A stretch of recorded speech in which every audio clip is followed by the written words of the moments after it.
tanto, el señor presidente del Consejo de Gobierno.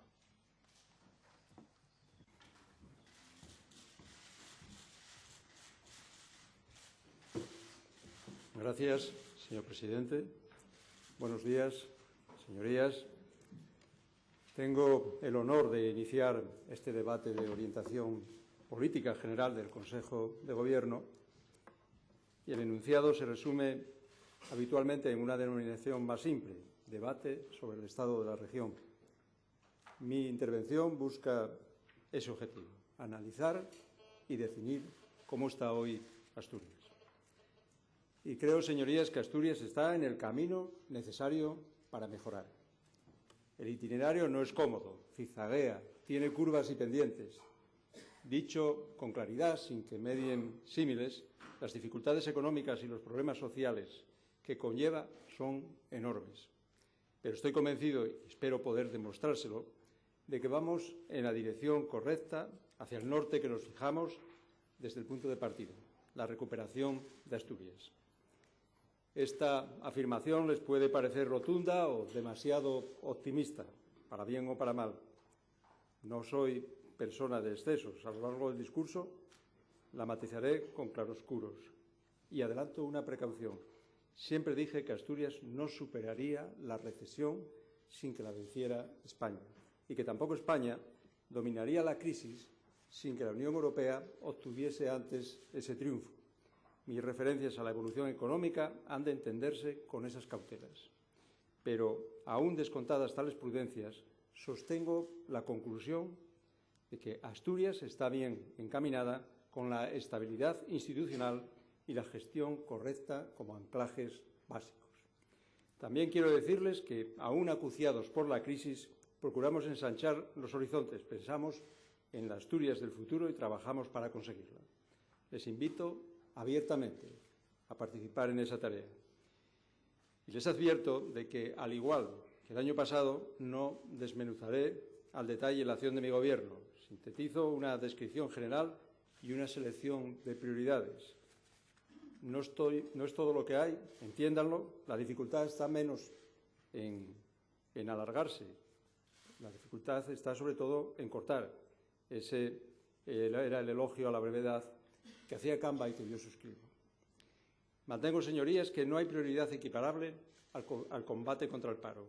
Si he reiterado este año y medio de mandato que el desempleo es una emergencia social, no ha sido para dar un barniz de énfasis retórico a mis palabras, sino porque sencillamente es cierto. Los 101.922 parados registrados este septiembre son la mayor prioridad de mi Gobierno. Cabe que haya fuerzas políticas que antepongan otras. En nuestro caso, les aseguro que no es un objetivo fingido. Aciertan al pensar que no hay razones para darse por satisfecho. Lo comparto. Cualquier presidente que con estos números e índices de paro estuviese contento o siquiera tranquilo sería un irresponsable. Incluso con la mitad sobrarían motivos para un libro completo sobre el desasosiego. Si afirmo que Asturias está en el camino adecuado es porque hay datos, iniciativas y acciones que consolidan esa tesis, y enumero sucintamente. A lo largo de este año se encadenaron 6 meses consecutivos de disminución del desempleo registrado. El mal dato de septiembre, porque reconozco que indudablemente es malo, es sin embargo el mejor desde 2006. La tasa de desempleo regional sigue siendo inferior a la media nacional, 24,4 frente al 26,2 según la encuesta de población activa del segundo trimestre. Son números e índices, señorías, parejos a los que se utilizan para hablar de índices de recuperación del empleo en el conjunto de España. Y a estos apuntes sobre el mercado laboral podemos añadir otros. La actividad industrial da síntomas de recuperación. En julio, por ejemplo, el índice de producción industrial aumentó un 5% y grandes compañías, como es el caso de Arcelor, refuerzan sus compromisos inversores con Asturias.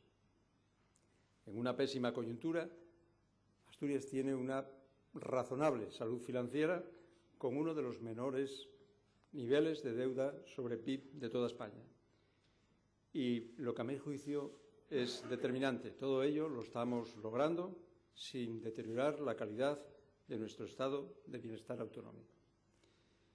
Por eso aseguro que Asturias está bien encaminada. Por contraste, sostengo que antes no lo estaba, que en 2012 Asturias había perdido el rumbo, desnortada casi por completo. Desde que asumí la presidencia en mayo pasado hasta ahora, mi Gobierno ha dedicado gran parte de sus energías a recuperar la dirección, a volver a situar a Asturias en la vía de la que la habían descarrilado. Podrán exigir más a año y medio, pero les aseguro que el esfuerzo ha sido y es ingente. Y esta mejora no es patrimonio del Gobierno. No presumo de imposibles triunfos solitarios. Cuando afirmo que la evolución de Asturias es inseparable de la nacional, establezco una ligazón para lo bueno y para lo malo. Porque si hay estabilidad institucional y con ella presupuestos, es gracias al entendimiento con Izquierda Unida y Unión, Progreso y Democracia. Si está vigente el pacto social, es porque ha habido diálogo y acuerdo con la Unión General de Trabajadores, Comisiones Obreras y la Federación Asturiana de Empresarios. A todos estos interlocutores les agradezco su contribución al desarrollo de Asturias. A mi Ejecutivo le atribuyo un mérito más simple: reconocer que el diálogo y la transacción son indispensables. Ahora está de moda advertir de los peligros que la hibris supone para cualquier político. Ocurre a menudo que se desempolva un término y se deja como lugar común de temporada. Les afirmo que hoy por hoy estoy libre de esa desmesura. Sé que este Gobierno, como todos, pero este aún más por razones aritméticas evidentes, precisa acuerdos y pactos. Por eso los ha buscado, los ha obtenido y seguirá empeñado en el entendimiento. Cualquier ejecutivo se justifica en el servicio al bien común. Me reprochan a menudo que invoque la normalidad, un sustantivo que compareja bien con el aburrimiento. Saben que hay organismos que solo sobreviven en condiciones extremas, extremófilos, que no resistirían en márgenes normales de presión, oxígeno o temperatura. Asimismo, hay políticos que se aburren en la normalidad, que necesitan de la aventura cuando no de la calamidad para desenvolverse. Mal que les pese, Asturias precisaba en 2012, cuando asumí la presidencia, recuperar cuanto antes la estabilidad. Jamás hemos explotado la herencia recibida, tópico autoexculpatorio de recién llegados. Si no trabajamos esa beta antes, no lo haremos ahora. Solo recuerdo que el ministro de Hacienda había amenazado con la intervención, que el Principado carecía de presupuestos y que Asturias andaba a punto de convertirse en sinónimo de disparate político en toda España. Asturias necesitaba estabilidad porque a la crisis general se le añadía una recesión política particular. Esa superposición de males componía un pésimo paisaje para afrontar la crisis. Los menguados recursos que tenemos no estaban dispuestos a la lucha contra el declive y su secuela más importante, el paro. Urgía lo contrario, aprestar todas las acciones a frenar la crisis. Por eso es falso y temerario desligar estabilidad de desempleo, como si fueran un par de extraños. La primera es una condición necesaria. Apostillarán que insuficiente. De acuerdo, insuficiente, pero necesaria. Y hoy, como hace un año, repito, para mi Gobierno no cabe más afán que la recuperación. Plenamente consciente de tal coyuntura, en mi primer debate sobre el Estado de la región asumí la voluntad de alcanzar un acuerdo de concertación y un pacto presupuestario. Como saben, ambos propósitos fueron logrados. Con Izquierda Unida y UPyD obtuvimos un acuerdo que permitió aprobar un presupuesto de 3.808 millones de euros. De ellos, 2.565, el 67% destinados a lo que se llama gasto social, aunque bien pudiera nombrarse inversión social. Subrayo este porcentaje porque es una elección política, no una obligación. Os adelanto que el grado de ejecución a 31 de agosto, es decir, obligaciones respecto a crédito total, se elevaba al 55,38%, un buen porcentaje de ejecución presupuestaria en línea con ejercicios anteriores. Y aprovecho para pedirles que no hagan cuentas falsas que sostienen que los datos mensuales de superávit se deben a una baja ejecución. Primero, porque la ejecución es buena. Segundo, porque deben rechazar de plano la sospecha de que el Gobierno guarda dinero en el cajón, como se dice coloquialmente. No confundan ingresos y gastos con cobros y pagos, por favor. Con UGT, Comisiones Obreras y la Federación Asturiana de Empresarios firmamos la concertación para el trienio 2013-2015 con una previsión de 2.279 millones. No me malinterpreten, en Asturias no es una novedad. No es una novedad que haya presupuestos ni que exista pacto social. La mayoría de gobiernos los han conseguido. Por lo tanto, ese no es un mérito superlativo ni nada que se le parezca. Constato que cuando asumí la presidencia no había una cosa ni la otra y que, a mi juicio, ambas eran y son necesarias para encarar la crisis. También por eso mantengo que tomamos el buen camino.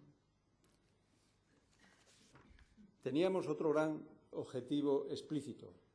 La austeridad abrasiva amenazaba nuestra sanidad, nuestra educación y nuestros servicios sociales. Jamás cuestionamos la austeridad. Sostenemos que es necesario combinarla con estímulos económicos. Y había una discrepancia mayor. La austeridad no debía significar el desmantelamiento de los servicios públicos. Y aquí sí que anida una disyuntiva ideológica. Llegados a este punto del recorrido, los senderos se bifurcan. Los gobiernos de unas comunidades han elegido una dirección, la del recorte de servicios o los ensayos privatizadores. El Gobierno de Asturias ha optado por el contrario. Demostramos que es posible compaginar el rigor en el gasto con acorazar la calidad de los servicios sociales. Es cierto que hay falsedades que salen gratis. Si hay una gratuita, injusta y ofensiva, es la que sostiene que el Gobierno del Principado ha actuado con los recortes a imagen y semejanza del Ejecutivo del señor Rajoy, como un hermano pequeño impotentemente manso. Señorías, en todos y en cada uno de los casos que hemos considerado injustos, nos hemos diferenciado. También es cierto que jamás nos hemos planteado, ni lo haremos, incumplir la ley. Médicos, maestros, funcionarios y trabajadores de la Administración tendrán seguramente múltiples motivos, múltiples razones para quejarse de mi Ejecutivo, de mi Gobierno. Pero sepan que la erosión del estado de bienestar choca frontalmente con la acción de Gobierno de Asturias. Pero sépanlo ellos y todos los asturianos. La huelga médica ha sido, en este ámbito, el problema laboral el más serio al que se ha enfrentado el Gobierno. Recordarán que fue provocada por la ampliación de la jornada laboral impuesta por una ley estatal. Es decir, la raíz del problema estaba en una obligación. Con respecto a los argumentos sindicales, fijamos un límite. Los intereses corporativos, por legítimos que fueran, jamás privarían sobre el interés general. Después de meses de conflicto, hubo un acuerdo. Reconozco que me hubiera gustado haber llegado al pacto sin que mediaran ni paros ni protestas. Pero también afirmo que la nueva jornada permita aumentar la dedicación médica en 700.000 horas anuales, controlar el gasto y erradicar en lo posible bolsas de ineficiencia. Por lo tanto, y en esto hemos de centrarnos, los asturianos tienen hoy mejor sanidad pública, con la atención a los inmigrantes, excluidos por el Ministerio y con el rechazo al copago hospitalario de los enfermos crónicos, también decidida por el Ejecutivo Central. El Gobierno asturiano ha elegido y ha elegido sin tibieza. No son cuestiones vagas, sino concretas. El Servicio de Salud ha realizado 3.289 consultas o pruebas diagnósticas a inmigrantes en situación administrativa irregular desde septiembre de 2012. 3.289 consultas o pruebas diagnósticas. No compartimos el mismo sistema de pesas y medidas de la solidaridad ni de la justicia social. Al Ejecutivo también le ha correspondido batallar en defensa del sistema educativo. En este caso, podía ofrecerles, como prueba de contraste, el negativo de otras comunidades. Los esfuerzos para mantener las escuelas para niños menores de 3 años, la red de 0 a 3, las ayudas para libros de texto y material escolar y que en este curso se contraten 250 profesores interinos más que el pasado, son ejemplos. La Consejería tampoco ha aumentado el número de alumnos por aula, pese a permitirlo el Gobierno central. Mantiene las condiciones retributivas de los profesores y el precio de la primera matrícula universitaria. En esta tarea no sobra hablar de la oposición al recorte de becas o a los planteamientos de la ley que personifica el señor Wert, ministro de cuyos criterios estamos tan lejanos como de su demostrada soberbia. El área de bienestar social merece un apartado especial. Tengo la convicción de que se es muy injusto con su gestión y por razones diversas y enredadas que prefiero obviar. Pero se puede comprobar hasta qué punto se ha aplicado en reducir el impacto de los recortes en la ley de dependencia, en los recortes decididos por el Gobierno de España, así como en mitigar el efecto de los también recortes de financiación del plan concertado. Asturias es de las pocas comunidades donde ha aumentado el número de beneficiarios de una ley absolutamente necesaria. El Ejecutivo asturiano atiende en estos momentos a 15.410 personas, un 5,14% más que en junio de 2012. En el resto de España hay 81.432 beneficiarios menos. Se ha reducido el tiempo de espera y el número de personas que aguardaban por la ayuda, compruébenlo y comprueben si no hay también diferencia. Caben más muestras en estas y en otras consejerías. Por ejemplo, lo hecho por la de Presidencia, con las hasta ahora tan desvaídas en España políticas de igualdad. Está reciente la aprobación del Plan Estratégico 2013-2016, dotado con 17 millones, y en migración, en este caso, presupuestado en 5. Y la cooperación entre Presidencia y Bienestar Social para atender los problemas de los desahucios. Pero no quiero extenderme en este punto. Afirmo que frente al debilitamiento progresivo del estado de bienestar, el Gobierno asturiano trabaja para blindarlo. Fue una de nuestras banderas electorales, compartida por Izquierda Unida y UPyD, y así cumplimos con una de las máximas programáticas, cuestión que a nadie debería sorprender. Por lo tanto, evitemos la confusión. Donde podemos elegir, elegimos. Y elegimos claramente buena sanidad pública, buena educación pública y buenos servicios sociales públicos. Y al escoger la defensa de los servicios públicos, optamos también por un modelo de sociedad. Indicamos que Asturias queremos, porque ya señalé antes que hay un punto en el que los senderos se bifurcan. Es posible elegir otro camino y hay comunidades que lo recorren, tanto en la gestión sanitaria como en la educativa o en la de los servicios sociales, sobran ejemplos. Otros gobiernos han preferido el cierre de quirófanos, cierre de aulas, recortar servicios, iniciar la privatización. Frente a esas políticas, pienso que nosotros caminamos en la buena dirección. Ya mencioné la herencia recibida. Desde el primer momento me negué a cumplir ese ritual.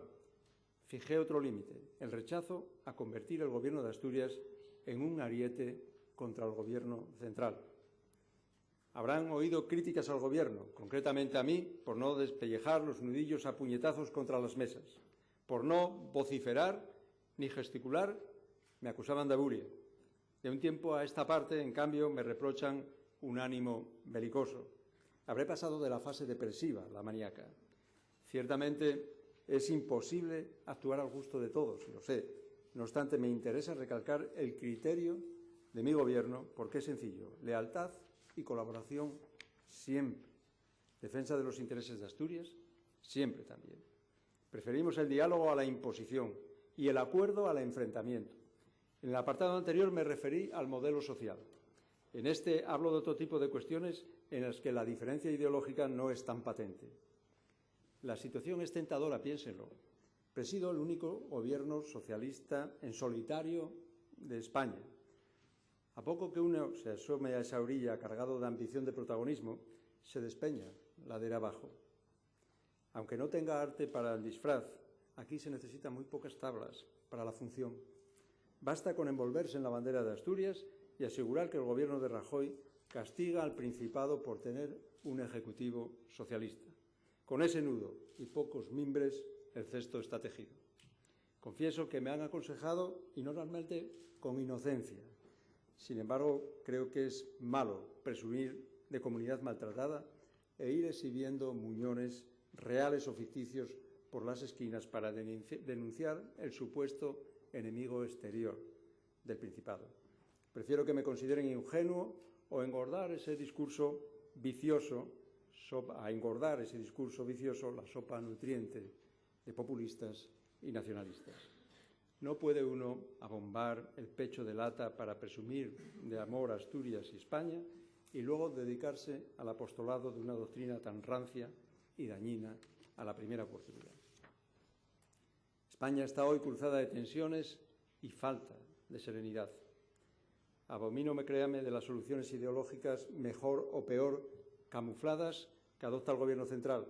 Discrepo de sus planteamientos industriales, denuncio la marginación presupuestaria de Asturias, pero no voy a convertirme en profeta de una supuesta conjura del Gobierno de España contra el Principado de Asturias. Asturias y España saldrán juntas de la recesión y también del problema territorial, saldrán juntas de todas las dificultades. Por eso siempre estaré dispuesto a la cooperación con el Gobierno, lo haga o gobierne el Partido Popular, el Partido Socialista o cualquier otra fuerza política, si el caso se diera. No tiene nada que ver con la renuncia, sino con una idea sólida de Asturias en España y de España en Europa. No es claudicación, sino compromiso. Con este criterio, mi Gobierno no ha renunciado jamás a la cooperación. A propósito del Taslís, por ejemplo, hemos cooperado con el ministro de Industria para afrontar un problema que afecta a los astilleros asturianos, gallegos y vascos. El desenlace, que obliga a la devolución de ayudas por un máximo de 126,5 millones de euros, no nos permite aplaudir, pero es mejor que el planteamiento inicio. Gracias a él, a ese desenlace, empresas como Armón y Gondam podrán continuar su andadura industrial. Los precios de la electricidad para las grandes empresas consumidoras, muy importantes para algunas industrias asturianas, también fueron negociados entre el Gobierno del Principado y el Ministro de Industria. Las disposiciones del Ejecutivo Nacional han permitido capear, al menos temporalmente, el problema. Lo reconozco, aunque también advierto que el planteamiento de la reforma eléctrica reaviva las incertidumbres. El acuerdo con los Ministerios de Industria y Sanidad ha permitido implantar la receta electrónica con un notable éxito para que los pacientes puedan obtener las recetas directamente en las farmacias. Hemos empezado por el área sanitaria 3, ahora se implantará en el casco urbano de Avilés y próximamente le corresponderá el turno al área sanitaria 4, con cabecera en Gijón. Aquí nadie regatea la cooperación cuando redunda en un mejor servicio. El ministro de Agricultura ha prometido que Asturias no saldrá perjudicada con la nueva política agraria común. La consejera de Agroganadería ha liderado las conversaciones con el Ministerio y dentro de esta propia Junta General para fijar una posición consensuada con Izquierda Unida y Unión, Progreso y Democracia. Los nuevos criterios para el reparto de ayudas nos perjudican, de eso no cabe ninguna duda. Pero también es cierto que el Ministerio dispondrá de un margen amplio para decidir su distribución. Con un porcentaje altísimo de explotaciones de montaña, hay asideros suficientes para que Asturias mantenga un adecuado nivel de ayudas que son imprescindibles. Es muchísimo los que nos jugamos con la PAC y al Ministerio le corresponde decidir si quiere que este asunto capital para el medio rural asturiano forme parte de los acuerdos o de los enfrentamientos. A pesar de nuestra frontal oposición a la reforma educativa que están llevando a cabo el Gobierno central con la próxima aprobación de la Ley Orgánica para la mejora de la calidad educativa, hemos de mencionar que se ha conseguido salvaguardar la enseñanza del asturiano con la inclusión de una disposición adicional. Hay, señorías, más ejemplos de cooperación y entendimiento. También hay serias, profundas discrepancias. Con el plan de la minería hemos esperado hasta septiembre para que el ministro de Industria firmase un acuerdo con los sindicatos. Este Gobierno llamó al diálogo y a la negociación hasta el cansancio. Hubiera bastado una mínima disposición por parte del ministro para que el acuerdo se firmara antes y con él se aliviara la tensión social. Lamentablemente no ocurrió así y se sometió injustamente a las cuencas a una prolongada incertidumbre. El acuerdo suscrito, señorías, es el que los sindicatos consideran posible en estos momentos. Mi Ejecutivo considera que continúa la amenaza de cierre sobre el sector y sigue además a la espera de que el Gobierno central pague los fondos mineros que adeuda. Este es otro punto de fricción sobre el que volveré. La Consejería de Educación, Cultura y Deporte ha solicitado tanto al ministro Wert como a Cristóbal Montoro que exceptúe al ámbito educativo del establecimiento de una tasa de reposición, de tal modo que sea cada comunidad autónoma la que fije su oferta pública. De esta manera se podría reducir el alto índice de interinidad que se sitúa en Asturias en más de un 20%. Existe un claro consenso sobre la relación negativa entre altas tasas de interinidad y calidad educativa. Lamentablemente, y a pesar de coincidir en la incidencia en ese factor, solo hemos logrado una negativa. La distribución del objetivo de déficit también ha provocado otro choque. Recién llegados al Gobierno, la Consejería de Hacienda evitó que Asturias fuera intervenida. Fue una gincana. Acogernos al pago de proveedores, elaboración y aprobación del plan económico financiero, autorizaciones de endeudamiento, conseguir toda la financiación necesaria a través del Fondo de Liquidez Autonómico y de entidades bancarias, negociación del presupuesto y cumplimiento del objetivo de déficit. A quienes peroran sobre la languidez del Ejecutivo, les propongo que piensen si superar todas esas pruebas en poco más de un semestre es descansado. Asumo que tal vez nos ha faltado ponerle bombo, una afición que créame que no tengo. Pero en este recorrido ha habido una buena gestión. Asturias finalizó 2012 con un déficit del 1,06% del PIB. Por lo tanto, habíamos cumplido, y habíamos cumplido bien. El 31 de julio de este año, después de haber mareado la perdiz hasta el agotamiento, el ministro Cristóbal Montoro confirmó ante el Consejo de Política Fiscal y Financiera que se aplicaría un reparto asimétrico entre las comunidades autónomas. Asturias, calibrada por los datos de 2012, se le bajaría el techo del 1,3 de media otorgado a las comunidades autónomas al 1,06. Nos enfrentamos a una triple perversión. El Gobierno central se quedaba con la parte del león del margen concedido por la Unión Europea a España. A las comunidades incumplidoras se las premiaba con más techo de déficit y, por último, se tomaban decisiones basadas en datos coyunturales. En 2012, Asturias había tenido un ingreso extraordinario por la liquidación de la cuenta sanitaria de 45,6 millones de euros, ingreso que este ejercicio no repetirá.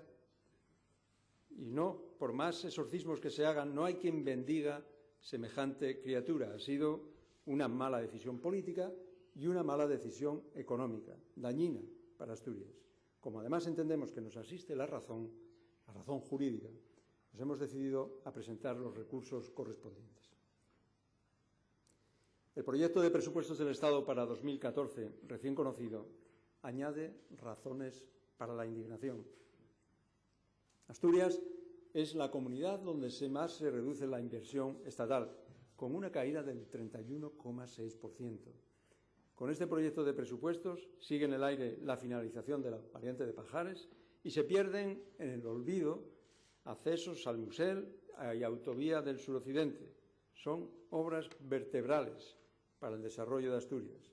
Y al hablar de la variante, no me refiero ya solo a que los trenes de alta velocidad crucen bajo la cordillera. Hablo explícitamente de la ambición de que la alta velocidad llegue a Gijón. Mi Gobierno se ha esforzado en ser comprensivo con el Ejecutivo Central. Les recuerdo los reproches que recibí por esa disposición al entendimiento. Incluso dimos por buenos anuncios de la ministra de Fomento respecto a los plazos de grandes obras, aunque rectificasen compromisos anteriores o resultasen dudosos. Pese a las críticas, no teníamos ni tenemos intención alguna de cambiar el modelo de relación, porque estamos convencidos de que es más fructífera la cooperación que el enfrentamiento. Ocurre que cuando un Gobierno incumple sus compromisos, se desdice de sus palabras y además exhibe una despectiva frivolidad, como ha hecho el ministro Montoro, callar también sería una actitud irresponsable. No buscamos ningún enfrentamiento con el Gobierno central y esperamos sinceramente, señorías, que no nos aboquen de continuo a la discrepancia. También aquí hay que ser claros. Utilizaremos todos los recursos políticos legales e institucionales. Los utilizaremos hasta el agotamiento en la defensa de los intereses de Asturias. Con todo lo anterior, reitero que jamás caeremos en el enfrentamiento por sistema.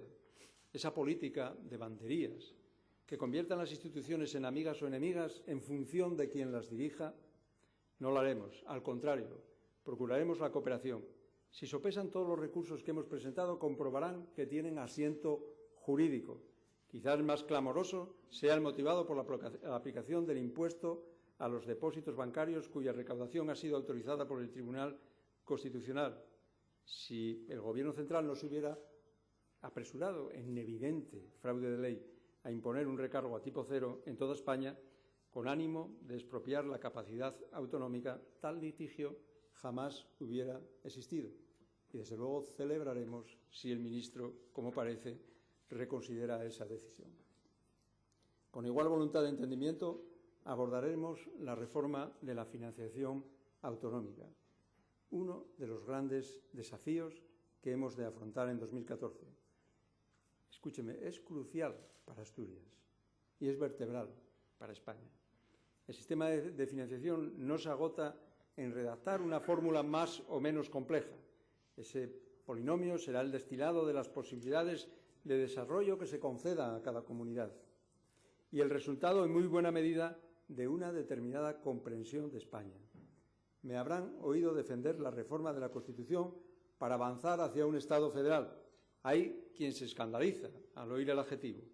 Mucho más escandaloso y grave es que en un Estado autonómico se arbitren y acepten soluciones bilaterales y se propongan financiaciones a la carta. Me remito a las últimas declaraciones que hemos conocido. Aunque con el reparto del déficit el Ministerio de Hacienda ha sentado un mal precedente, prefiero no dar por hecho que se repetirá el error y la injusticia. El criterio de mi Gobierno es conocido de sobra. Todos los españoles han de tener asegurada la igualdad en la prestación de servicios básicos. Esa premisa, que también responde a una idea clara de España, sin complejos frente a los independentistas, requiere la existencia de mecanismos poderosos de solidaridad. Para defender esos criterios, esperamos contar con otras comunidades y, en primer lugar, con el apoyo de esta Junta General. Y permítame señalar una cautela. Oiremos hablar mucho de la financiación. Habrá ruido y no podemos aturdirnos por las voces, ni por los titulares, ni por las prisas. Les dije, además, que en este capítulo jamás sería posible el consenso. A unos les pareceremos un gobierno ariete, en carga ciega contra el Ejecutivo Central, para ocultar sus carencias. A otros les resultaremos un pelotón de flojos con apenas la sangre necesaria para que pase por las venas. Señorías, no pretendo situarme en un equilibrado punto medio, pero sí aclarar cuál es la línea de este Gobierno. Total disposición a la cooperación con todas las administraciones, pero defensa de nuestras competencias y de lo que, a nuestro entender, son los intereses generales de Asturias. Una línea que vale también para todas las demás administraciones, incluidos los 78 ayuntamientos. Y quiero hacer constar el rechazo de mi Gobierno al proyecto de reforma de la Administración local planteado por el Ejecutivo Central, lesivo para los ayuntamientos y los ciudadanos. También en este punto resumo que cabe más de una política. Un extremo es el victimismo populista, otro la reverencia genuflesa.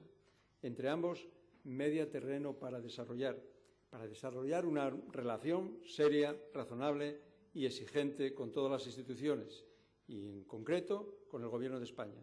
Y ese es, lo reitero, el rumbo que mi Ejecutivo elige. Los aficionados a las encuestas comprobarán una constante en los últimos sondeos. Los políticos nos hemos convertido en uno de los principales problemas para los españoles. Discrepo de la conclusión, pero no viene al caso.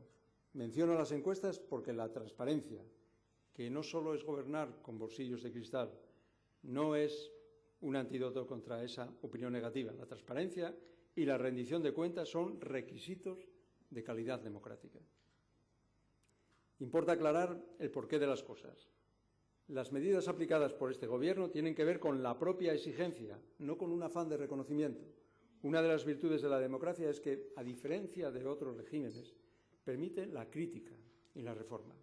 En situaciones como las que vivimos, varias naciones de Europa, cuando a una larga crisis se suma la ineficacia institucional y la mancha oleosa de la corrupción, la democracia misma está en cuestión. Sus enemigos íntimos, por utilizar la expresión de Tzvetan Todorov, se acrecientan o se envalentonan. Y eso, señorías, ocurre en España.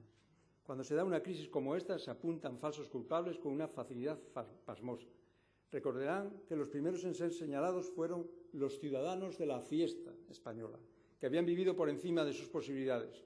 Luego fue el propio Estado autonómico, deriva que el Gobierno nacional impulsó primero y atajó después. Más tarde siguió el sector público y a ese remolino confuso se añadieron las instituciones. Y fue entonces cuando se planteó la supresión de sueldos y la reducción de diputados, como si el número de escaños fuera la causa primera del desmoronamiento económico. De la crítica a los gobernantes se pasó a la crítica a los partidos, de la crítica a los partidos a la crítica a los políticos y de la crítica a los políticos la crítica a la política. Presentada esta política como el primer motor maligno de todas las crisis. Son eslabones todos de una misma cadena infame y cualquier cadena vale lo que aguanta su eslabón más débil. No forcemos por ver por dónde se rompe. Ha sucedido en otros tiempos y con nefastas consecuencias. Si esta suerte de caza de brujas resulta irritante, más lo es que el ruido que la acompaña oculte a los verdaderos responsables de la crisis, el libertinaje financiero y ya en España quienes se empeñaron en el fomento de la economía de eucalipto, en la expresión acuñada por Joan Coscubiela, la economía enraizada sobre la arena, a fuerza de hinchar el globo de la burbuja inmobiliaria, en los tiempos en los que algunos se enorgullecían del aumento del precio de las viviendas.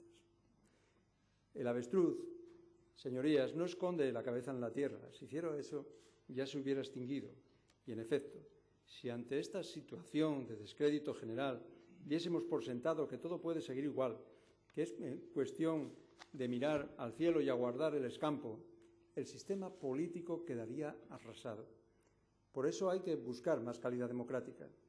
A favor de la transparencia y a través de la Consejería de Presidencia, este Gobierno ha avanzado ya algunos pasos. Apenas 3 meses después del inicio de la legislatura, se publicó en la web del Principado el patrimonio del presidente y de los miembros del Ejecutivo, algo que solo hacen otras 4 comunidades, Castilla y León, Galicia, La Rioja y Navarra. También en la web se puede consultar el patrimonio de los altos cargos de la Administración público desde septiembre del año pasado. El portal de transparencia, en la web, asimismo, permite a los ciudadanos conocer y consultar grandes bloques de actividad de la Administración. Y en este portal se puede consultar la nómina del presidente y de los consejeros. Y como saben, el Gobierno presentará 2 proyectos de ley que darán un gran paso en esa dirección. El de la Ley de Transparencia y el de la Ley del Buen Gobierno. Si ambos textos, ya muy trabajados por el Consejo de la Presidencia, por el consejero de Presidencia, no han sido registrados en esta Cámara, fue porque el Ejecutivo decidió esperar a la presentación del proyecto nacional. En cuestión de semanas entrarán en este Parlamento. Y son 2 proyectos de ley por afectar a las reglas del juego de la política. Por eso merecerían un amplio consenso en esta Junta. Considero, no obstante, que hemos de plantearnos ir más allá. Les propongo modificar la ley de la Sindicatura de Cuentas para que pueda imponer multas coercitivas a los entes públicos que no rindan cuentas. Señorías, el Gobierno ha sido y será respetuoso con las competencias de este Parlamento. Ustedes han decidido un nuevo sistema de retribuciones sin que el Ejecutivo haya interferido en una sola ocasión. Se lo digo porque en Castilla-La Mancha la presidenta ejerció la iniciativa legislativa para regular las Cortes Autonómicas. No esperen de mi Gobierno un comportamiento similar. Cuenten con que, al contrario, respetaremos siempre los límites que corresponden a cada institución, en la idea más clásica de separación de poderes y la necesidad de pesos y contrapesos. También saben que pueden contar con la colaboración del Gobierno de Asturias. La documentación aportada para las comisiones de investigación formadas en esta Junta, caso Marea y caso Niemeyer, como se conocen, lo prueban. Pero sí creo que Asturias necesita cuanto antes fortalecer su calidad democrática con las iniciativas legislativas que les he planteado, sin hacer mayores concesiones al populismo, ni, como se ha hecho en otros lugares, apresurarse a señalar falsos culpables. Como ven, en esto también espacio suficiente para marcar la diferencia. A su criterio queda elegir uno u otro rumbo. El fomento de la transparencia y del control no compensará el descrédito democrático. Si las instituciones se revelan ineficaces para resolver o, cuando menos, aliviar los problemas de los ciudadanos, la erosión continuará. Hace unos años se abusaba de la palabra sinergia, que ahora ha sido retirada del escaparate. La recupero para pedirles que entiendan así la actuación del Gobierno. Con la estabilidad institucional como punto de partida, en la lucha contra la crisis y el paro confluyen un haz de vectores de fuerza. La asistencia de presupuestos, el pacto social, las inversiones públicas, el apoyo a sectores y empresas, y también comarcas en dificultades, la política fiscal, el mantenimiento del mayor empleo público posible, todo está enfocado al mismo fin: salir de la crisis y generar empleo sin debilitar el estado de bienestar. Lo contrario, por manejar otro término propio de la física, sería dejar Asturias al arbitrio de la entropía y en riesgo de fractura social. No se puede decir al tiempo que la prioridad es la crisis y negar la importancia de los presupuestos, por ejemplo. Hago estas consideraciones porque a veces se reduce la lucha contra la crisis a las dificultades industriales o a los planes de empleo, porque son los elementos más tangibles. Pues claro que son relevantes, pero también es importante que Asturias recaude el tributo sobre los depósitos bancarios, que cuente con los fondos mineros pendientes, que tenga un techo de déficit justo y que reciba el tratamiento adecuado en los presupuestos generales del Estado. En las angosturas en las que nos apretamos, cada una de las cuatro cuestiones se hace superlativa y, por lo mismo, cualquier planteamiento de cierre o reducción de empleo es una pésima noticia, y hemos recibido varias, y en algunos casos no hemos podido evitarlo y ni siquiera frenarlo. Con este planteamiento le resumo, como costumbre, algunas de las áreas de gestión.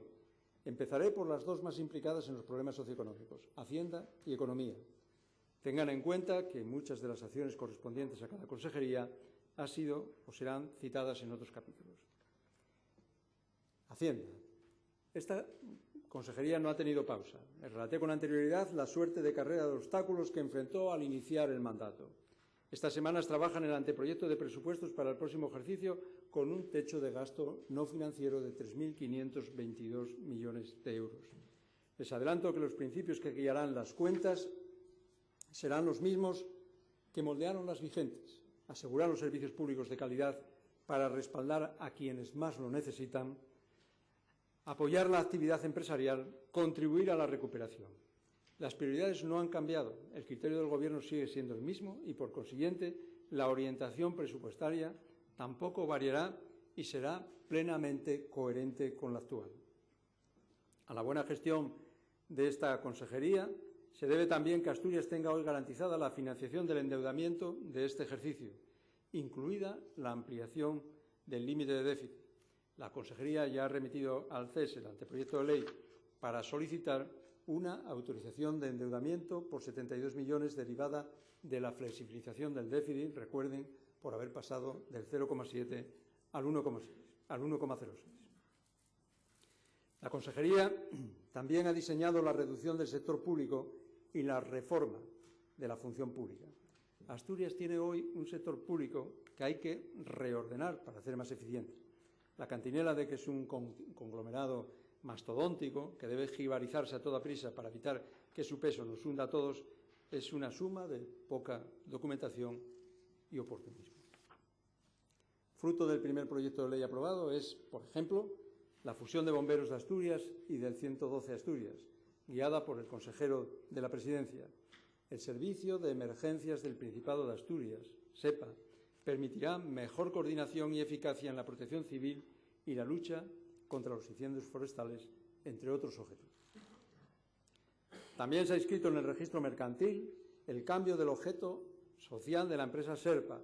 Se ha suprimido el Instituto de Estadística, se ha afrontado, gracias a la cooperación de las consejerías de Economía y Cultura, la fusión mercantil de la Sociedad Regional de Turismo y Recrea, que dará lugar a la creación de la Sociedad de Gestión Turística y Cultural del Principado, en la que estarán representados los ayuntamientos y las asociaciones empresariales.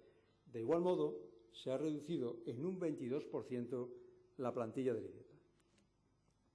Ya está listo el segundo proyecto de ley de reestructuración del sector público, que esta semana se remite al Consejo Económico y Social, paso previo a su remisión a la Cámara. El texto se centra fundamentalmente en la RTPA, la TPA y la RPA y la productora de programas. Todas se integran en una única entidad y se suprime el ente público de comunicación. Asimismo, ya se trabaja en la tercera ley del sector público.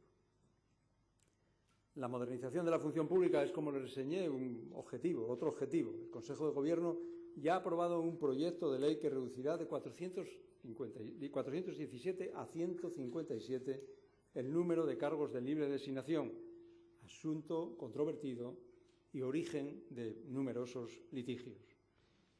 Y no olvido el apoyo a las entidades locales a través de diversas líneas de acción, desde el refuerzo de la Caja de Crédito de Cooperación Local como entidad al servicio de los municipios, hasta el Fondo de Cooperación Municipal, dotado este año con 6 millones y abierto por primera vez al gasto corriente, tal y como venían demandando los ayuntamientos, o el Programa de Cooperación de Obras y Servicios, que da prioridad a los municipios con menor población y capacidad económica y que está permitiendo acometer 47 obras en este año 2013.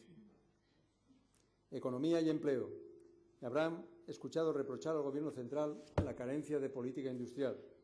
Si critico esa falta a los demás, no debo incurrir en ese error. Les aseguro que Asturias tiene con este Ejecutivo una fuerte política industrial, al igual que una política empresarial bien definida. Y si pese a eso se producen cierres y reducciones de producción, las pésimas noticias de las que antes les hablé, siempre habrá reveses y contratiempos que serán mayores cuanto más intensa y prolongada resulte la crisis, pero nunca hemos desatendido esos problemas. Con este tipo de políticas se repite lo que antes les comenté sobre la lucha contra el paro, que conjugan muchos elementos: la conflictividad laboral, infraestructuras y equipamientos, la dotación de servicios, etc. No se las voy a citar todas, pero les reseño algunas de las paredes maestras de nuestro planteamiento. Apoyo a las industrias tradicionales. Siempre hemos mantenido que un planteamiento de cierre por inanición, como el que el Ministerio de Industria aplica a la minería, es una injusticia y un sinsentido, porque añade crisis a la crisis. Desde el primer minuto mi Gobierno ha estado del lado de los sindicatos, de los mineros y de las cuencas. Nos hemos reunido con todas las partes y, recordarán, solicité una entrevista con el presidente Rajoy para abordar este tema. El jefe del Gobierno la rechazó. Rajoy no consideró oportuno tratar con el presidente de Asturias el problema minero. Pese a esa negativa, que tampoco, dice del Gobierno central, este Ejecutivo ha hecho y seguirá haciendo todo lo posible a favor del sector. Como también lo ha hecho con la fábrica de armas de Trubia. Todos nuestros llamamientos a los Ministerios de Industria y de Defensa para que aumentasen la carga de trabajo de las factorías de General Dynamics han caído en saco roto. Hoy, con unos 200 trabajadores, la actividad es mínima. Dirán ustedes que el Gobierno ha de hacer más. Admito que haya críticas por los resultados, pero créanme, nos hemos implicado en las negociaciones hasta donde llegan nuestras competencias e incluso bastante más allá. También lo hemos hecho en la siderurgia y con mejores resultados. La responsabilidad de los sindicatos en este caso es digna de reconocimiento. No cabe atribuir más mérito al Gobierno del Principado que haber colaborado, pero cuando abundan las malas noticias, saber que Arcelor prepara inversiones en la planta de Avilés por más de 17 millones es un anuncio del que todos debemos alegrarnos. Hay que poner otros nombres sobre la mesa, Suzuki o Tenneco, por poner dos ejemplos de pésimas noticias. Repito, el Gobierno y en concreto el consejero de Economía se compromete en cada uno de estos problemas hasta sobrepasar el límite de sus competencias. Este Gobierno, señorías, se opone rotundamente al cierre de la planta gijonesa de Tenneco y considera que no existen razones económicas, ni organizativas, ni tecnológicas que justifiquen semejante decisión. Y ayer mismo hablé con el comisario Tajani en relación a esta deslocalización que pretende hacer Tenneco y que, en parte, parece llevarlo fuera de la propia Unión, a Rusia. Bien, hay otras novedades más optimistas, moderadamente optimistas, con la que supone la puesta en marcha de Astur Copper en Lugones. Y añado que los proyectos aprobados por la Sociedad Regional de Promoción en 2013 supondrán más de 17 millones que conllevarán la creación de 168 empleos. Los dos apartados anteriores pueden entenderse como un apoyo a la actividad industrial. Para ello también es importante el desarrollo de las redes de transporte de energía y gas. Me refiero a las líneas de alta tensión, Asturias-Galicia y Sama-Melilla, al gasoducto Musel-Llanera y a la regasificadora del Musel. Señorías, no les quepa la menor duda de que mi Gobierno sigue defendiendo esta instalación. Por fortuna, me consta que el Ministerio de Industria está dispuesto a recurrir la sentencia del Tribunal Superior de Justicia de Madrid que conocimos el sábado. Con independencia de ese problema judicial, subrayo que sin una autorización especial del Consejo de Ministros para el gasoducto entre Musel y Llanera, la puesta en marcha de la regasificadora será imposible. La carencia de suelo industrial, antes uno de los grandes problemas de Asturias, está, créame, en cambio, bien enfocado. Sobre el apoyo a la innovación me extenderé más adelante, al igual que sobre el turismo, que entra dentro de las competencias de economía. Les cito otros dos pilares sobre los que se asienta nuestra política de dinamización. El apoyo a la exportación. En enero de 2012 hasta agosto de este año, el Ejecutivo ha destinado 4,8 millones a la promoción internacional y el fortalecimiento de las pequeñas y medianas empresas.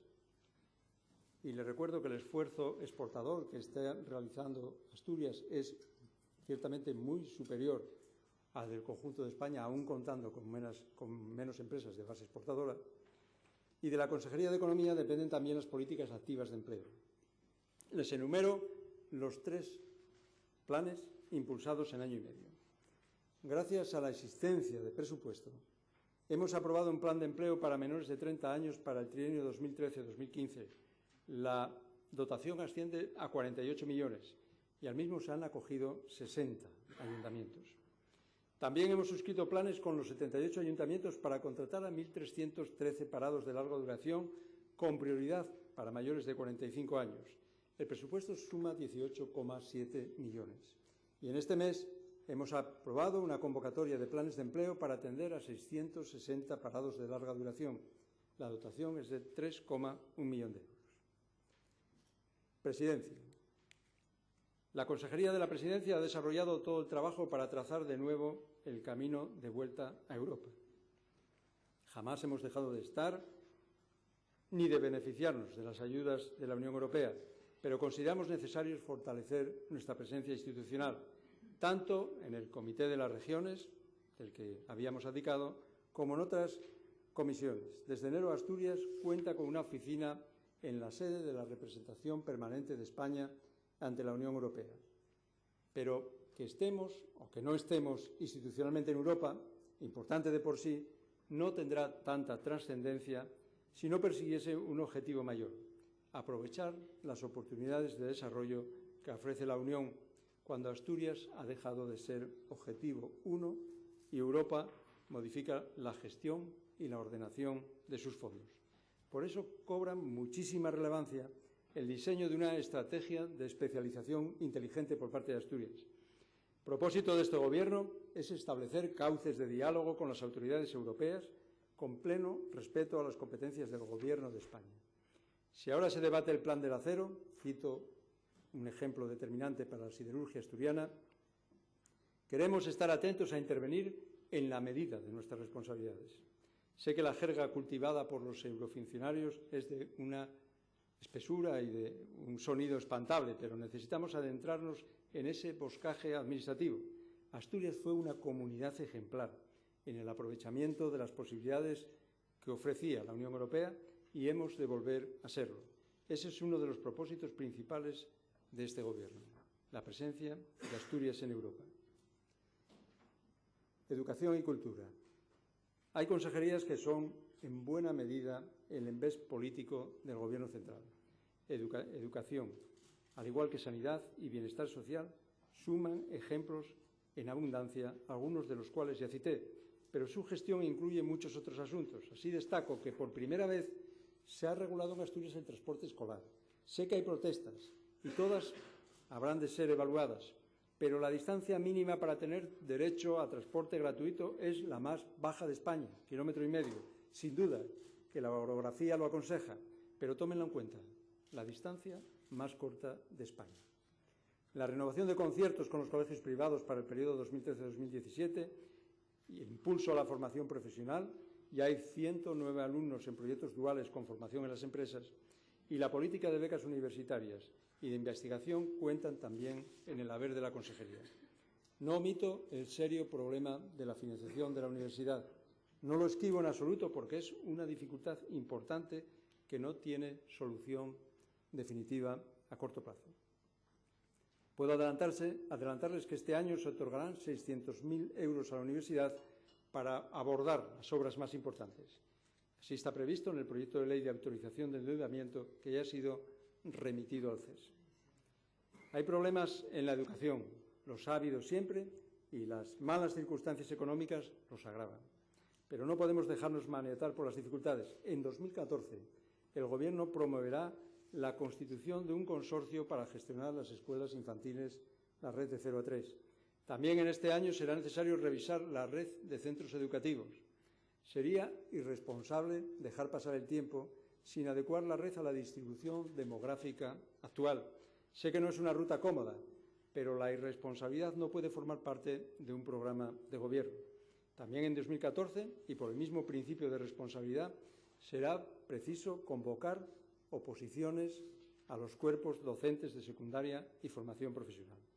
Las últimas, os recordarán, tuvieron lugar en 2010 y por esa misma razón, a lo largo de este último curso escolar, se han elaborado y aprobado 43 currículos de formación profesional inicial. La gestión cultural, dependiente de la misma consejería, tiene un hito en el Niemeyer. No les desgrano los problemas que envuelven al centro. Hay en esta Cámara una comisión para investigar las irregularidades que se hayan cometido y contará con toda la cooperación de este Gobierno. Afrontar con orden esos problemas ha sido uno de los aciertos de la consejería y ha conseguido simultanearlo con otro, a mi juicio, igual o mayor, la recuperación del protagonismo cultural. El Niemeyer, señorías, para bien de Avilés y de toda Asturias, ya no es un maltrecho moribundo. Ha recobrado su viveza cultural y de eso deberíamos alegrarnos todos, salvo los resentidos. La continuación de las obras del Museo de Bellas Artes y el dinamismo alcanzado en la programación de Laboral Ciudad de la Cultura, la finalización a finales de este año o principios del próximo del Museo y del Circuito Fernando Alonso son también reseñables.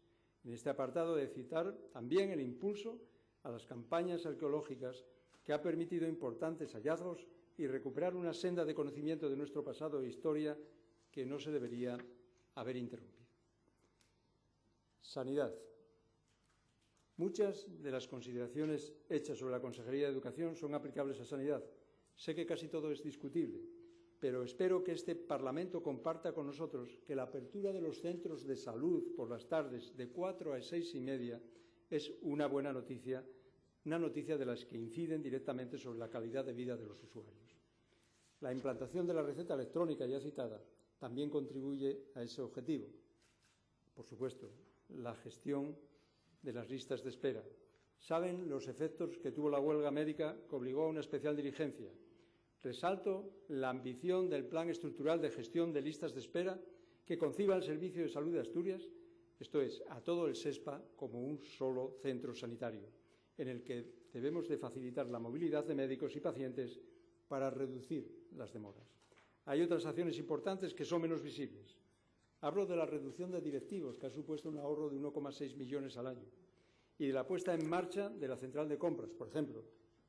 Pero sé que a esta consejería se la va a juzgar en muy buena medida por la capacidad para poner en marcha el Hospital Central Universitario de Asturias.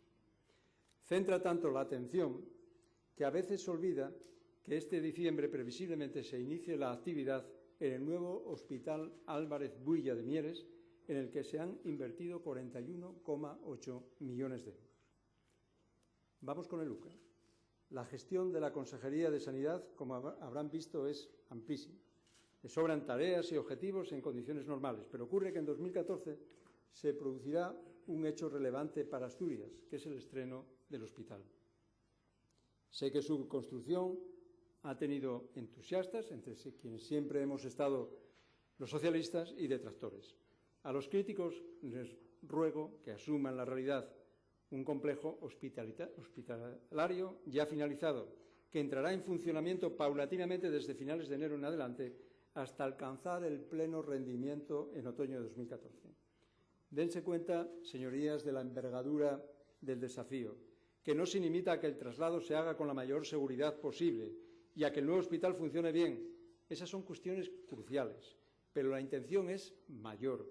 El UCA tiene que mantenernos en la vanguardia de la sanidad pública española y debe ser la plataforma básica para fomentar la investigación biotecnológica y sanitaria en Asturias. Con esa gran ambición se constituyó la Fundación de Investigación Biosanitaria del Principado. Los poderes públicos debemos estar obsesionados por la competencia, por hacer que los científicos compitan con fondos de investigación y las empresas compitan por los recursos, y dejar las decisiones operativas a los expertos. También debemos de fomentar las redes de innovación que se extienden desde las universidades a las empresas. No debemos subestimar nunca la contribución de las empresas de base tecnológica, hoy las más innovadoras, su contribución, insisto, al éxito de este planteamiento. Pero, señorías, créanme, ha caducado el tiempo de rechazar la construcción del UCA, de oponerse a lo que ya está hecho. En esta fase decisiva que ahora vamos a emprender, conseguir todos esos objetivos debería ser un imperativo común. La mayor responsabilidad corresponde al Gobierno. Ni puedo ni debo pedirles a quienes ejercen la oposición que renuncien al control ni a la crítica.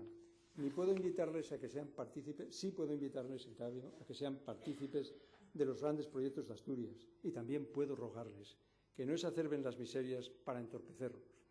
Habría que tener una idea ruin, de verdad, de la política para inflar los problemas con la intención de ensuciar la puesta en marcha del UCA.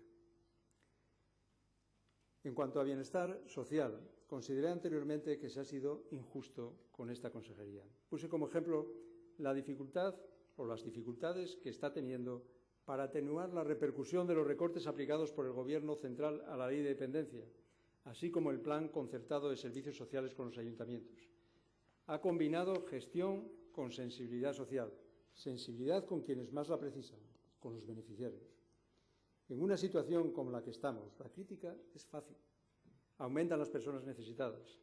Son quienes apenas tienen recursos, piden amparo y agilidad. ¿Quién les niega la razón? En estas condiciones es fácil acentuar el ataque. Por ejemplo, a la gestión del salario social, con una espera media de 16 meses. Pero los que conocen el funcionamiento de una administración reconocerán conmigo también el esfuerzo de la consejera y de los funcionarios por agilizar esas ayudas, hasta el punto de que ya se habían tramitado 7.053 expedientes en agosto, mientras que en todo 2012, hasta agosto, se despacharon 6.142. Para ello ha sido necesario incorporar más personal. Casi se ha triplicado la plantilla. Les confirmo a este respecto que a lo largo del primer semestre de 2014 entrará en funcionamiento una aplicación informática que permitirá acelerar aún más la tramitación. En cuanto a la dotación económica, solo hasta agosto, se habían destinado más de 35 millones, cantidad que a final de año rondará probablemente los 59 millones de euros. Estoy dispuesto a cotejar esta cantidad con cualquier otra comunidad, con cualquiera, repito, salvo con el País Vasco y Navarra, que, como ustedes saben, juegan en otra liga financiera. También hemos intervenido para evitar las consecuencias de los desahucios, un problema con efectos dramáticos. Se han dispuesto medidas de asesoramiento y viviendas públicas con el objetivo de que nadie quede sin techo, fin para el cual también se han suscrito convenios con varias entidades financieras. La respuesta ha sido eficaz, rápida y consensuada, plenamente legal y sin mayores aspavientos. En esta tarea quedan problemas importantes sin resolver. Muchos de ellos serán incluidos en la agenda social que coordina la Consejería y a la que más tarde me referiré. Otros son inmediatos, como aumentar la dotación de las ayudas de emergencia a los ayuntamientos previstas en el plan concertado. El proyecto de ley de endeudamiento, al que ya me referí, prevé incrementar la dotación en 1,5 millones. Fomento y medio ambiente.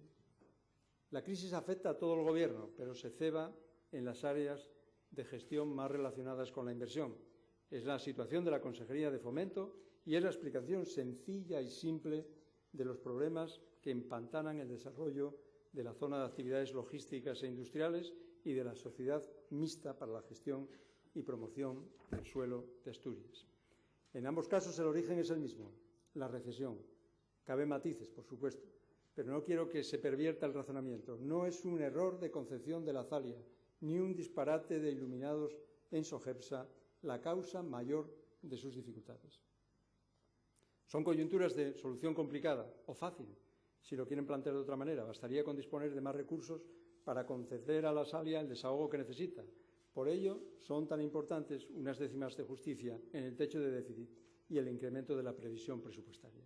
Pero incluso en esta situación, el proyecto de la zona logística es prioritario.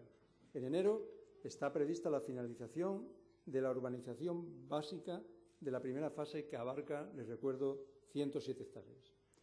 Tampoco renunciamos a que Sogepsa culmine sus proyectos. De esta sociedad, participada en un 45% por el Gobierno asturiano, depende la finalización de las áreas industriales de Boves y Lloreda, los dos espacios empresariales más ambiciosos de nuestro programa de suelo industrial. Y esa misma visión de futuro es la que tiene que guiar la gestión de los residuos. Plantear solo concesiones y renuncias para quedar bien con todos degenera en parálisis. Más seriedad, por favor. Sin plan de residuos, Asturias corre el riesgo de perder fondos europeos y paralizar las inversiones previstas en el consorcio para la gestión de los residuos sólidos de Asturias. En el fondo late el problema del agotamiento del vertedero central. El Gobierno mantiene que la mejor alternativa es combinar el aumento de la recogida selectiva de residuos, la construcción y ampliación de las plantas de reciclaje y, por último, la construcción de una incineradora. Sé que es una decisión controvertida, pero también consideramos que es la más conveniente. A menudo es más fácil no comprometerse y dejar que sean otros quienes carguen con el desgaste. Los gobiernos tienen que ser capaces de asumirlo porque les va sencillamente en su cometido. Salvando las distancias, que hay muchas, ocurre con el Consorcio de Transportes de Asturias. También en este caso se trata de pensar más allá de lo inmediato. Puedo confirmarles que ya existe un acuerdo para implantar el billete único en el municipio de Oviedo. Un consorcio de transportes sin la capital del Principado solo podía admitirse como anomalía temporal. La misma voluntad de negociación que invocamos es la que ha dado buenos resultados en la ampliación de las depuradoras de San Claudio y Villapérez y que esperamos fructifique en acuerdo también sobre el destino de los terrenos que ocupa el complejo hospitalario de Buenavista. Son todas, créanme, noticias muy positivas para Oviedo y para Asturias, muestras relevantes de lo que puede dar de sí la cooperación bien entendida entre administraciones. La aprobación del Plan de Infraestructuras para la Movilidad es uno de nuestros objetivos para 2014, como lo es también finalizar las obras previstas con cargo a los fondos mineros. Es un asunto sobre el que no me extendí en la lista de discrepancias importantes con el Gobierno central porque tiene una casuística distinta.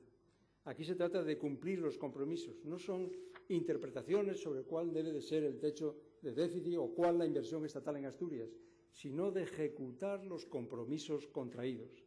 El 30 de abril el Consejo de Gobierno decidió presentar un recurso contencioso administrativo para que la Administración del Estado asuma sus obligaciones pendientes. En este caso, las referidas en los convenios que finalizaban en 2012, entre los que se encuentran el soterramiento de FEVE en Langreo. Es una cuestión de derecho, pero también una necesidad. La Consejería ha hecho, fíjense, mucho esfuerzo para poder destinar 14,1 millones hasta el 31 de septiembre a conservar y a reparar las carreteras. En el caso de los fondos mineros, Fomento ya ha adelantado más de 112 millones, 8 veces la cantidad antes mencionada para la conservación de carreteras. Agroganadería y recursos autónomos. Al referirme a la sanidad señalé que con mayor o menor justicia sería evaluada por la puesta en marcha del UCA. Otro tanto sucederá con agroganadería y la nueva política agraria común. No obstante, hay una diferencia. Así como en el UCA la responsabilidad recae mayormente, sin duda, sobre el Gobierno asturiano, aquí es el Ministerio el que tiene la última palabra. Desde luego, no nos conformaremos con esperar con brazos cruzados las decisiones del Gobierno. Aparte de las negociaciones entabladas con el Gobierno central y del documento de consenso aprobado en esta Cámara que antes cité, hemos constituido una mesa de seguimiento para valorar el impacto de la política agraria común a partir de 2013, en la que participarán los sindicatos, y dado que en la PAC el tamaño de las explotaciones será determinante, también avanzaremos en este frente. En ese sentido, estamos trabajando en colaboración con los ayuntamientos en las superficies declaradas de bienes comunales que rondan las 140.000 hectáreas, número que supone aproximadamente el 42% del total de la superficie declarada en Asturias por los beneficiarios de las ayudas. Me oirán hablar a menudo de relevancia del medio rural, del existente y del que podemos tener. Abandonemos rápidamente la idea del mundo que envejece hasta consumirse, que es más propia de la novelería nostálgica que de la realidad. Hay un sinfín de oportunidades si somos capaces de aportarles los apoyos necesarios. La prioridad es, lógicamente, apoyar los sectores productivos. Que la ganadería, que supone más del 80% de la producción total agraria en Asturias, se sitúe en el primer lugar, está fuera de discusión. La convocatoria de subvenciones para incorporar jóvenes y modernizar explotaciones, dotada con 14 millones en 2 anualidades y reclamada por los ganaderos desde hace 2 años, plasma esa prioridad. Casi 300 solicitudes nos dicen que hay jóvenes dispuestos a orientar su porvenir profesional hacia la agricultura y la ganadería. Para los planes de mejora se han recibido otras 591. La respuesta, como ven, es digna de tomar en cuenta. Por ello, el Gobierno mantendrá ese compromiso. Ya he mencionado en otras ocasiones al esfuerzo de profesionalización de las ganaderías de leche y carne, un sector dispuesto a pelear su futuro. Por eso, hemos mantenido el respaldo a los programas de mejora genética y fomento de las razas autóctonas, entre otros objetivos, para paliar el recorte aplicado por el Ministerio de Agricultura. Además, hemos mantenido con dotación presupuestaria todas las líneas de ayuda ganadera previstas en el Programa de Desarrollo Rural. Y si bien la ganadería aporta el grueso de la producción agraria, es la industria agroalimentaria la que le confiere valor añadido. En 2012, la Consejería convocó ayudas por 5 millones para transformar y comercializar productos agrarios. También han sido respaldadas las marcas de calidad y trabajamos para favorecer la comercialización de todos los niveles, desde el mercado de proximidad a la exportación. Así, tanto el Plan de Investigación, Desarrollo e Innovación como los Portastur tendrán en cuenta las producciones agrarias. La diversificación, señorías, de la economía del medio rural es otro objetivo básico. Las ayudas del eje líder volvieron a su cauce tras un bienio de estrangulamiento financiero. Con 13 millones en 2013 han podido ser atendidas las solicitudes presentadas, así como realizar los pagos a las pequeñas empresas pendientes de cobro. Además, este Gobierno, consciente de las dificultades que sufren los ganaderos y agricultores, complementó las ayudas a estos fondos líder. Me refería antes al medio rural que podemos tener. Es algo sobre lo que me extenderé posteriormente, pero quiero destacar la relevancia que en este paisaje de futuro tienen 3 asuntos: la gestión de los espacios naturales, el desarrollo forestal y la protección de la fauna y la flora. En diciembre de 2014 habremos de tener resuelta la designación de las zonas de especial conservación obligada, que saben que es obligada para adaptarnos a la normativa de la Unión. Sin olvidarnos de las importantes funciones ambientales de los montes, la gestión forestal debe gestionarse con un enfoque que tenga en cuenta el desarrollo rural, el empleo y la rentabilidad. En 2013 hemos destinado más de 13 millones a esta política en su doble vertiente, de inversiones en el monte y de mejora de infraestructuras agrícolas y ganaderas. Concentrar la propiedad es una condición sine qua non para una gestión moderna y mecanizada de las explotaciones. Los procesos de concentración superan ya las 50.000 hectáreas y sigue habiendo demanda para esta línea de trabajo. La explotación forestal tiene que darnos muchísimo más de lo que da. Y una pieza importante en ese objetivo es aclarar la propiedad de fincas y montes, tarea en la que está implicada y se implicará mucho más esta consejería. A finales de año esperamos disponer del catálogo de montes vecinales de mano común. Por otra parte, y para facilitar la puesta a disposición de la superficie agraria abandonada, en los próximos días verá a la luz el decreto que regulará la bolsa de arrendamientos rústicos garantizados. Y este Gobierno, añado, quiere preservar nuestra riqueza natural. El éxito de las políticas continuadas para la recuperación del oso pardo cantábrico está fuera de dudas y les garantizo que mi Gobierno mantendrá la línea de acción que tan buenos resultados ha conseguido. Los anteriores, señorías, son capítulos dedicados a la gestión más o menos cotidiana. Tienen una orientación política y un norte, la búsqueda de una Asturias de excelencia. Empujados por esa ambición, mi Gobierno arriesgará con mayores objetivos. Estamos obligados a pensar otra Asturias sin ensimismarnos en nuestros debates recurrentes, esos viejos glaciares que entumecen la iniciativa. Avanzo 5 de los programas con los que ya trabajamos. Uno se refiere al pacto demográfico. En Asturias coinciden un problema de envejecimiento y otro de despoblamiento. Hay zonas de nuestra comunidad que pueden quedar prácticamente sin habitantes. Les leo 3 datos. Asturias, Galicia y Castilla y León son las 3 únicas comunidades en las que los mayores de 64 años superan el 20% de la población. La media de hijos por mujer en las 3 comunidades es inferior a 1,2. Y en las comarcas de Eo, Navia y Oriente, el porcentaje de menores de 15 años es inferior al 10%. Este asunto no tiene una solución definitiva, soy consciente. Son muchos los factores de evolución socioeconómica y cultural que determinan la reducción de la natalidad, pero no podemos quedarnos cruzados de brazos ante una evolución que afecta directamente a nuestra vitalidad, a nuestra capacidad de desarrollo. En este Parlamento está creada una ponencia para analizar este problema. El consejero de Presidencia ya ha mantenido reuniones con los gobiernos de Castilla y León y de Galicia y también ha recabado información sobre experiencias europeas. Los próximos pasos previstos son los siguientes. El 28 de octubre se celebrará un encuentro en Asturias con participación de representantes de las comunidades de Galicia y de Castilla y León. El Gobierno asturiano aprovechará su presencia institucional en la Unión para plantear este problema. En junio, el Gobierno del Principado se adhirió a la Red Europea de Regiones para los Desafíos Demográficos. Y este Gobierno entiende que un problema de esta índole aconseja una estrategia conjunta de las comunidades implicadas, pero también una atención singular por parte del Ejecutivo español. Consideramos necesarios que el Gobierno central tenga en cuenta el declive demográfico y del noroeste a la hora de diseñar, y ya es inaplazable, una política territorial. El abanico de medidas que puede incluir una estrategia demográfica es amplísimo, desde facilitar la conciliación de la vida laboral y familiar a incentivar fiscalmente la residencia en zonas rurales. La crítica fácil a esta propuesta es el voluntarismo. A veces se manifiesta también una igualmente falsa que sostiene que la mayor oferta laboral supone siempre más natalidad. Según ese criterio, una vez que se supere la recesión, desaparecería el problema, pero no ocurre así.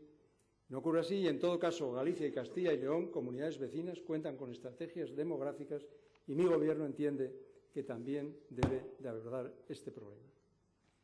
Segundo, la agenda social. La consejera de Bienestar Social coordina su elaboración, en la que también participan de forma transversal las consejerías de Sanidad, Educación y Presidencia. Consiste en especificar cuáles son los servicios públicos que reciben los asturianos, cómo podemos mejorarlos a corto plazo y bosquejar con un horizonte más lejano cuáles y cómo queremos ofrecer. Y en su definición contaremos con la participación y la complicidad de las entidades del tercer sector. La crisis ha puesto en cuestión la red social de protección tejida a lo largo de todo el periodo democrático. Sobremanera se pone en duda su viabilidad. Debemos de afrontar este debate, no rehuirlo. Mi Gobierno no quiere fragilizar esa red de servicios públicos para reducirlos a beneficencia. La agenda social tiene como objetivo dotarnos de una estrategia que permita coordinar y rentabilizar los recursos del Principado, asentar la cohesión social y aportar una especial atención, ofrecer una especial atención a aquellos que lo están pasando peor. La agenda social incidirá en el compromiso político de atención directa a las personas, respetar sus derechos y garantizar a toda la población, esté o no en riesgo de exclusión social, la prestación de unos servicios públicos dignos y estables. Este documento, que está en elaboración en este momento, planteará medidas que contemplen la seguridad para los derechos y protección a las personas mayores y a las personas con discapacidad. Convocatoria de una mesa ciudadana contra la pobreza y la exclusión social dentro de la elaboración del próximo Plan Autonómico de Inclusión Social. Refuerzo de las políticas de familia, infancia y adolescencia. Y todo ello siempre entendido desde la perspectiva de la proximidad en la atención social, con especial incidencia en nuestra zona rural. Se trata de sostener una estructura básica para red local de atención que la inminente normativa estatal amenaza con quebrar. En la agenda social también avanzaremos en dos importantes líneas con respecto a nuestros inmigrantes. Por un lado, en el refuerzo de la integración de los retornados, por otro, ampliando la cobertura de atención social a aquellas personas que sufren riesgo de exclusión social, y no solo por motivos económicos. Para ello, programaremos una batería de acciones de acuerdo con las asociaciones de españoles y asturianos en el exterior y en colaboración con los servicios consulares del Gobierno de España. Investigación e innovación. En estas últimas semanas han coincidido dos buenas noticias. Una, la aprobación por parte del Consejo de Gobierno del Plan de Ciencia, Tecnología e Innovación. Otra, la constitución de la Fundación de Investigación Biosanitaria de Asturias. El Plan de Ciencia aspira a movilizar 1.288 millones en un quinquenio, el que abarca desde 2013 a 2017, con la implicación de otras administraciones, la universidad y las empresas privadas. La constitución de la Fundación Biosanitaria, créanme, es un ejemplo de cuál es el afán de futuro de este Gobierno. El fomento de la investigación y la innovación es un lugar común, ya lo sé, pero no deja de ser cierto, y más en una comunidad pequeña, que nuestra competitividad, por decirlo así, ya no puede descansar sobre la producción mineral o el tamaño de las factorías. Lo dice uno de los más convencidos defensores de nuestro corazón industrial. Hemos de empeñarnos en la explotación de otras materias primas y, entre ellos, situar el talento y las dotaciones para la investigación. Habitualmente, cuando hablamos de esta cuestión, volvemos los ojos hacia las grandes empresas instaladas en Asturias. Les propongo que se fijen también en otras capacidades. Por ejemplo, la enorme que ofrecerá la puesta en marcha del Hospital Central y de la Fundación Biosanitaria. Sumen las posibilidades que supone también nuestra calidad ambiental y la industria agroalimentaria y saquen la cuenta. Asturias debe ser una referencia biomédica y sanitaria internacional. Si, además, le sumamos la calidad ambiental y la industria agroganadera, el potencial es enorme. No sean escépticos, les aseguro que contamos con las capacidades sanitarias, investigadoras y agroalimentarias necesarias y también con la calidad ambiental precisa para definir un modelo competitivo basado en la especialización inteligente que contribuya a vertebrar el desarrollo social y económico y a impulsar la innovación. Podemos y debemos apoyar una cultura científica emprendedora que impregne el conjunto de la sociedad, fomente su creatividad y consiga un mayor grado de aceptación social e institucional. Conviene, señorías, es un imperativo, creo yo, dar un segundo gran impulso al turismo. El desarrollo turístico de Asturias también fue recibido con un mohín desdeñoso hace décadas. Nadie duda ahora de su importancia y este verano las noticias han sido buenas. La inauguración del Parador de Corias refuerza un vector de dinamismo económico en una comarca especialmente golpeada, especialmente necesitada de apoyo como el suroccidente. Iniciativas locales relacionadas con el patrimonio industrial, como el Ecomuseo de Samuño en Langreo, con el tren minero, han tenido un éxito innegable. Por primera vez, desde 2010, Asturias ha liderado el crecimiento turístico en la España verde. es decir, superó los incrementos de Galicia, Cantabria y el País Vasco. El aumento de visitantes del Principado se elevó por encima del 10%, concretamente el 10,43% en números absolutos. Son 572.205 turistas, 54.000 más que en 2012. Eso, evidentemente, está bien y a la vista de los resultados alguien podría conformarse. Sin embargo, considero necesario darle un nuevo impulso con una idea más ambiciosa. La actividad turística puede aportar mucho más a Asturias si conseguimos varios objetivos. Uno es muy difícil y hay que seguir insistiendo en él: mejorar el nivel medio de actividad a lo largo de todo el año. Es lo que en el argot del sector se llama desestacionalizar y por lo que se lleva trabajando muchos años. Mejorar la calidad de nuestra oferta entendida en un sentido amplio. Oferta gastronómica, cultural, calidad de los servicios hoteleros y hosteleros, por ejemplo. Y coordinar las ofertas municipales, porque la colaboración de los ayuntamientos puede y debe y va a favorecer mucho el destino Asturias. Con estas reflexiones, la fusión de la Sociedad Regional de Turismo y Recrea tiene que servir de plataforma para desarrollar esa concepción amplia y participativa de la promoción turística. Una promoción que involucre más a la iniciativa privada y a los ayuntamientos. Pretender que el turismo aporte más del 10% del Producto Interior Bruto regional es una ambición realizable a corto plazo. Señorías, en un cuarto de siglo después de haber promovido el turismo rural en Asturias, llega la hora de darle un segundo gran impulso al desarrollo turístico del Principado. Y el punto quinto sería otra comprensión del mundo rural. Les decía antes que debemos de superar esa idea de que el mundo rural sufre una condena inexorable. Necesitamos una mirada nueva sobre ese mundo y lo que en él ocurre, una mirada que desbarate tópicos y prejuicios y sume ideas para su desarrollo. Nuestro objetivo es contar con una estrategia de competitividad del sector primario y desarrollo económico del medio rural que defina unos planteamientos a corto, medio y largo plazo para la permanencia y el desarrollo de la ganadería de leche y carne, la industria de transformación de productos agrarios y pesqueros, el impulso al sector forestal y la incorporación de nuevas producciones y de nuevas actividades. Para ello es necesaria una estrategia que se apoye en un análisis riguroso, identifique objetivos y tenga en cuenta a todos los actores implicados, profesionales, emprendedores, administración y, de forma determinante, instrumentos como el SERIDA o Centro Tecnológico de la Madera, que deben jugar un papel más activo y coordinado con el conjunto. La estrategia de competitividad del medio rural, que servirá también de base para la redacción del Plan de Desarrollo Rural 2014-2020, procurará incidir en ese objetivo. Finalizo ya, señorías. He intentado resumirles cómo está Asturias.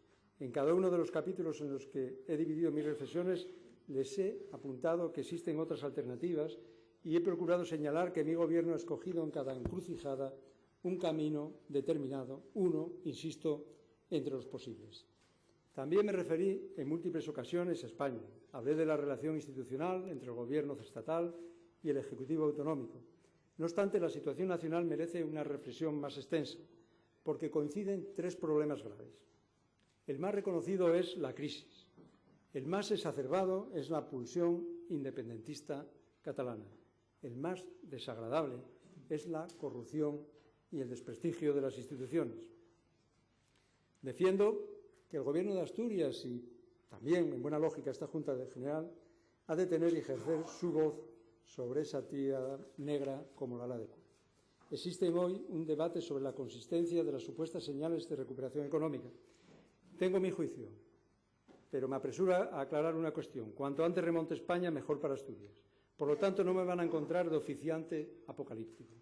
Agoreros los justos, pero sí considero, y lo defenderé en todos los lugares que sea necesario, que la economía española no puede volver a cimentarse sobre la arena. Si regresamos al pasado reciente especulativo con una legislación laboral regresiva y con un estado de bienestar enflaquecido, habremos construido definitivamente una nación más pobre.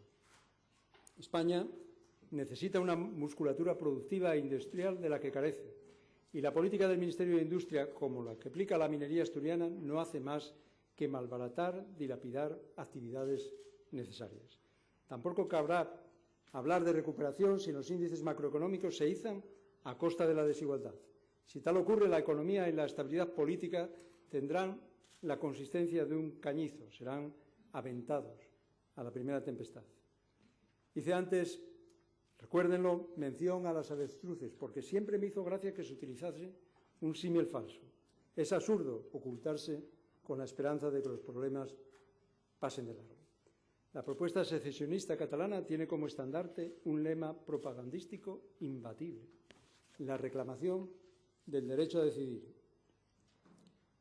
Como un buen eslogan, no entra en detalles, aunque se adivina el complemento: derecho a decidir la independencia. Bien, yo también apelo a ese derecho. En esta reacción no hay atisbo de emulación infantil, sino de la necesidad de afrontar un pensamiento débil, pusilánime, que considera que los catalanes pueden decidir sobre sí mismos sin tener en cuenta la repercusión sobre nosotros. Mi aversión intelectual a los nacionalismos es conocida. Me molestan las ensoñaciones independentistas como me inquietan las pretensiones uniformadoras de ese españolismo castizo que rebrota. El derecho a decidir nos incumbe a todos.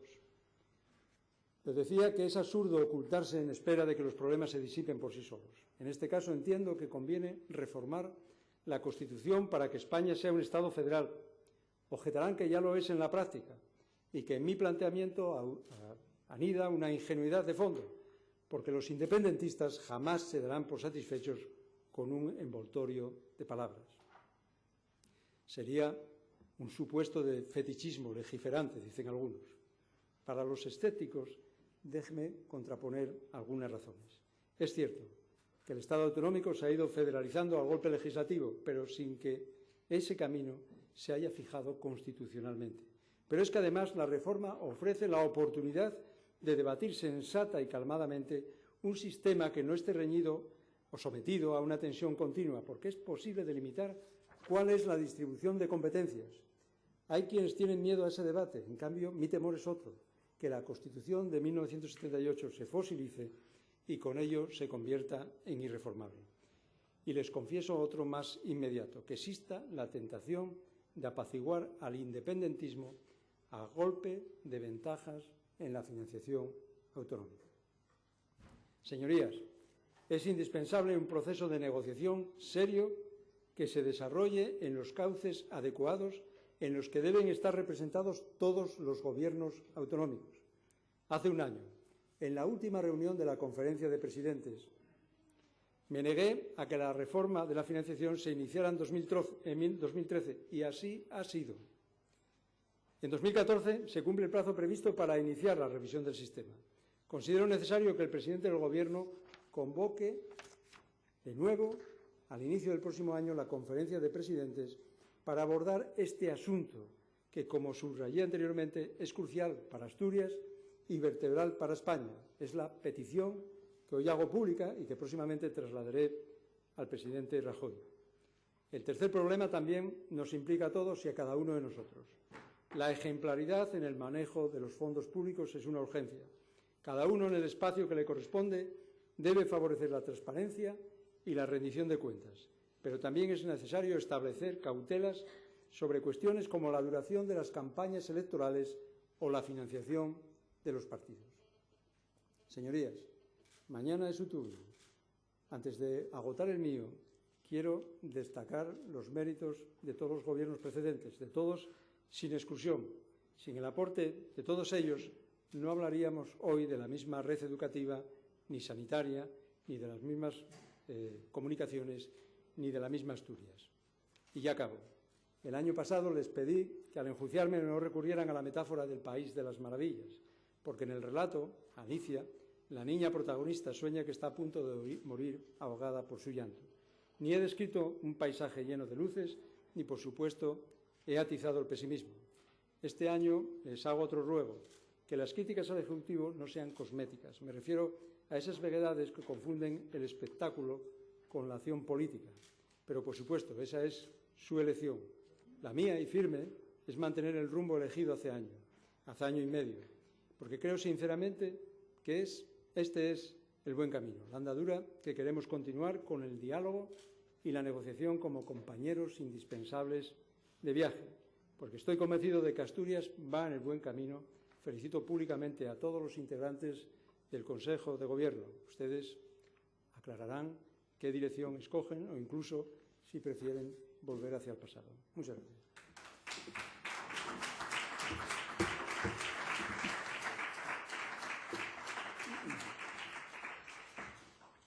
Muchas gracias, señor presidente.